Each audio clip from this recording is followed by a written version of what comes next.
ఈరోజు జరుగుతున్న మహానాడుకు ప్రపంచవ్యాప్తంగా, దేశవ్యాప్తంగా, రాష్ట్ర వ్యాప్తంగా పార్టిసిపేట్ చేస్తున్న డెలిగేట్స్ అందరికీ కూడా నా ఉదయక నమస్కారం. ఈరోజు ప్రధానమైన విషయం రామారావు గారికి సంబంధించింది. ఎన్టీ రామారావు గారు ఆర్జే దైవం మనందరికీ కూడా, మాబోటి వ్యక్తులను ఈ రోజున ఈ స్థానంలో ఉండటానికి ప్రధాన కారకులు. ఆయన చలనచిత్ర నటుడిగా ఉన్న రోజుల్లోనే మేమందరం అభిమాన సంఘంగా ఉన్నాం.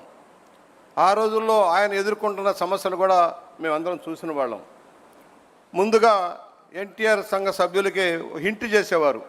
నేను కూడా రాజకీయాల్లోకి వద్దామని ఆలోచనలో ఉన్నానని హింట్ చేసేవారు, కానీ ఎప్పుడు వస్తారు ఏమిటని చెప్పేవారు కాదు.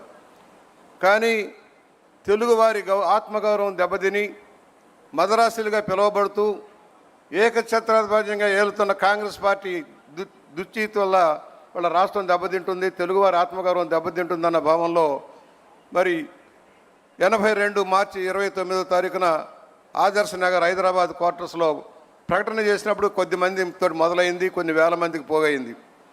ఆ రోజున పెద్ద పెద్ద వాళ్ళు ఎవరో పార్టీకి అండదండలు అందించాల. పారిశ్రామికవేత్తలు కానీ పెద్ద పెద్ద భూస్వాములు కానీ ఎవరూ లేరు. సామాన్య కార్యకర్తలే రామారావు గారికి అండగా నిలబడ్డారు.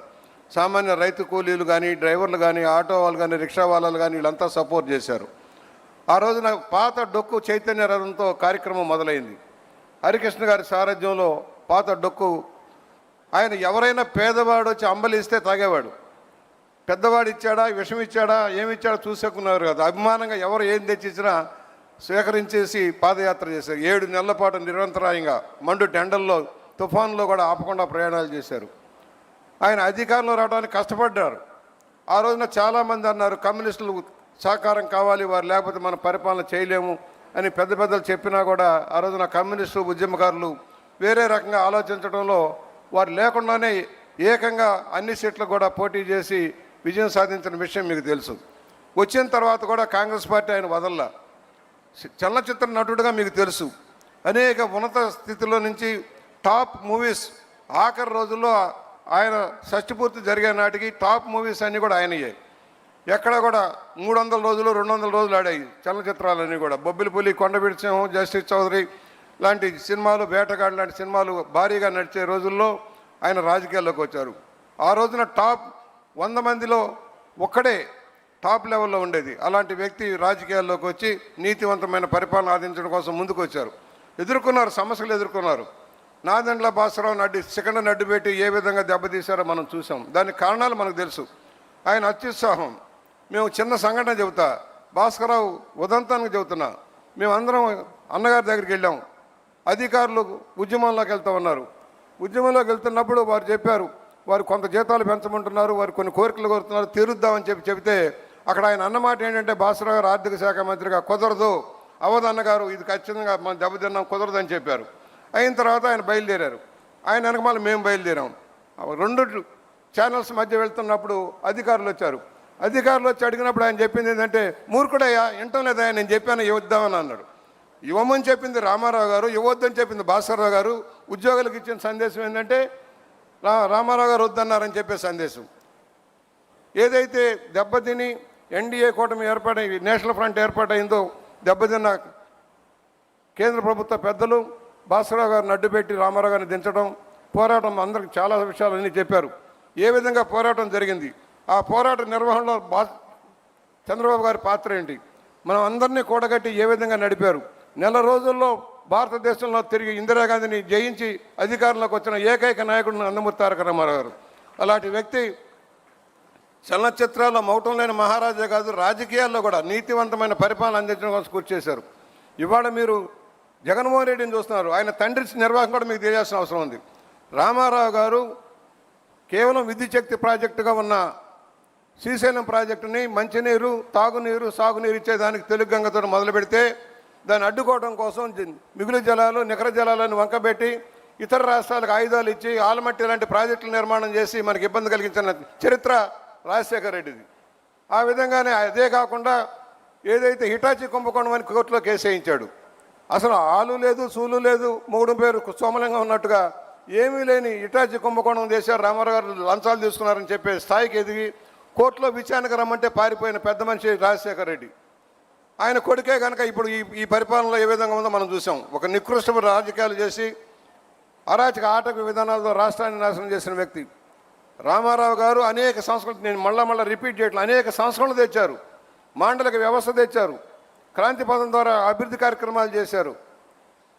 కిలో ₹2 బియ్యం ఇచ్చినా, పక్కా గృహాలు నిర్మించిన జనతా పట్ల అది రాష్ట్రానికి దేశానికి ఆదర్శవంతం అయ్యారు. దాన్ని ముందుకు పునికిపుచ్చే చంద్రబాబు గారు తీసుకున్న విజన్ 2020 అద్భుతమైంది. రాష్ట్రాన్ని రాబోయే 20 ఏళ్లలో ఏ విధంగా అభివృద్ధి చేయాలన్న నిర్ణయంలో చేసినప్పుడు ఎగతాళి చేశారు. రామారావు గారు పార్టీ పెట్టినప్పుడు ఎగతాళి చేశారు. రంగులు వేసుకున్న వాడికి రాజకీయాలు ఎందుకన్నారు. వాళ్లే మళ్ళీ రామారావు గారి దగ్గర వచ్చి కలిసిపోతామని చెప్పిన విధానం. కుడి ఎడమల అందరినీ ఏకం చేసిన వ్యక్తి రామారావు గారు. బీజేపీని, కమ్యూనిస్టుల్ని, ప్రాంతీయ పార్టీలను ఏకం చేసి ప్రాంతీయ పార్టీ ఆరాధ్యంలో నేషనల్ ఫ్రంట్ నడిచేలాగా చేసి దేశానికి కాంగ్రెస్ని దూరంగా పెట్టిన వ్యక్తి రామారావు గారు. అలాంటి వ్యక్తి సారథ్యంలో తెలుగుదేశం లక్షలాది మంది కార్యకర్తలకు, ఇక్కడ చిన్న ఎగ్జాంపుల్ సార్, నన్ను మోహన్ రెడ్డి గారిని ఎక్కించుకొని గండిపేట తీసుకెళ్లారు రామారావు గారు. గండిపేట వెళ్తున్నప్పుడు తీసుకెళ్ళాక ఒకటే చెప్పారు, ఇక్కడ మన పార్టీ కార్యాలయం నిర్మాణం చేస్తుంటే నేను ఆశ్చర్యపోయాను. అన్నగారు ఇక్కడికి ఎవరు వస్తారు సార్ ఇంత దూరం అంటే, కాదు మన జాతీయ రాజకీయాల్లోని కొత్త తరాన్ని తయారు చేయాలి, కొత్త నాయకత్వాన్ని తయారు చేయాలి, దానికి ఇదే అనువైంది, నేను కూడా ఇక్కడే ఆశ్రమం కట్టుకుంటానని చెప్పి కార్యక్రమం మొదలుపెడితే, అదే మీ సారథ్యంలో, చంద్రబాబు గారి సారథ్యంలో వేలాది మందికి శిక్షణ ఇచ్చి ఇంతమంది గొప్ప నాయకులను తయారు చేసిన శక్తి గండిపేట కుటీరానికి, గండిపేట పార్టీ కార్యాలయానికి వచ్చింది. నిన్న కూడా లోకేష్ గారు పొదుపు మంత్రం పెట్టి కింద లెవెల్లో కార్యక్రమం చేద్దామంటే మేమందరం అయ్యిద్దా అవ్వదా, ఎండాకాలం జరగదేమో అని సందేహాలు పెట్టాం. అయినా తాత ఒరవడిలో మనోడు ఒక పట్టుదల పెట్టాడు, అయ్యి తీరుతుంది, ఈ సెక్టర్ సక్సెస్ అవుద్ది అన్నాడు. 7.5 లక్షల మంది సమీకరించిన శక్తి లోకేష్ బాబు గారిది. అంటే మా పోటీ వాళ్ళకు కూడా మేము పరుగులు తీయబోతున్నాం సార్. బాబు గారు మా మనవడు మమ్మల్ని పరుగులు తీస్తున్నాడు సార్, కొంచెం రక్షించండి, ఆయన స్పీడ్ మేము అందుకోలేకపోతున్నాం, టెక్నాలజీ నేర్చుకోమంటా ఉన్నాడు, మేము టెక్నాలజీ నేర్చుకోవాల్సిన పరిస్థితి వచ్చాం. 7 ఏళ్లలో మార్పు చూస్తున్నాం సార్. మీ కొడుకు కాదు, రాష్ట్రానికి దిక్సూసే కాదు, దేశానికి దిక్సూసిగా మారే రోజులు వస్తూ ఉన్నాయి. Knowledge gain. ఏదో ఎక్కడో దుర్మార్గ పరిపాలన చేసేవాళ్ళు కొంతమంది, రాష్ట్రం కోసం దేశం కోసం కృషి చేసేవాళ్ళు కొంతమంది, దాంట్లో లోకేష్ గారు ఉన్నారు. పులి కడుపున పులే పుడుతుంది. కాకపోతే పెద్ద పులి సాధువు, చిన్న పులి ఉగ్ర నరసింహం, తేడా అంతే. ఈ ఉగ్ర నరసింహం దెబ్బకి ప్రతిపక్షం ఎవడైతే ఉన్నాడో గొడ్డల పార్టీ పరారు. ఆయనది రెడ్ బుక్కే కాదు, పరిపాలన వికేంద్రీకరణ ద్వారా రాష్ట్రాన్ని సమగ్రంగా నిలబెట్టడం కోసం, తెలుగు జాతి ఐక్యత కోసం, ప్రపంచంలో మన ఖ్యాతిని నిలబెట్టడం కోసం చంద్రబాబు గారు చేస్తున్న కృషిలో ప్రధాన పాత్ర వహిస్తున్న లోకేష్ గారికి కూడా మేము ధన్యవాదాలు తెలియజేస్తూ, యువతరం వచ్చింది, మా తరాలు కూడా అయిపోతాయి.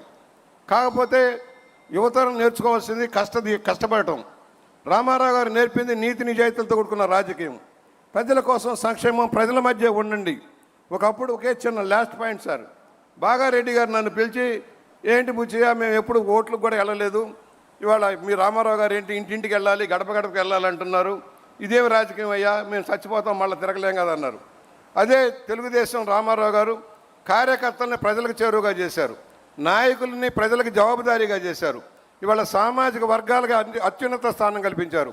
ఇవాళ మీరు మహిళకి కేంద్ర ప్రభుత్వం ఇచ్చినా ఇవ్వకపోయినా మేము 33% పైచీలకు ఇస్తామని చెప్పినందుకు మీకు ధన్యవాదాలు సార్. వంటింటికి పరిమితమైన మహిళలు ఇవాళ ముందుకు వస్తూ ఉన్నారు. వారిని అన్ని రంగాల్లో అద్వితీయంగా విజయం సాధిస్తున్నారు సార్. పురుషులు స్త్రీలు కలిసి ప్రయాణం చేస్తే ఏది సాధ్యమో మీరు నిరూపిస్తూ ఉన్నారు. దానికి చివరిగా ఒకటే, మేము నిన్ననే అడిగా, అయ్యా మేము కాఫీ టిఫిన్లు చేయడమే నేర్చుకున్నాం, రేపు రాబోయేలో వంట కూడా నేర్చుకోవాల్సిన అవసరం ఉంది. ఇదివరకు అమ్మాయిలే వంట చేశారు, ఇప్పుడు మేము కూడా వంట చేస్తామని చెప్పాము.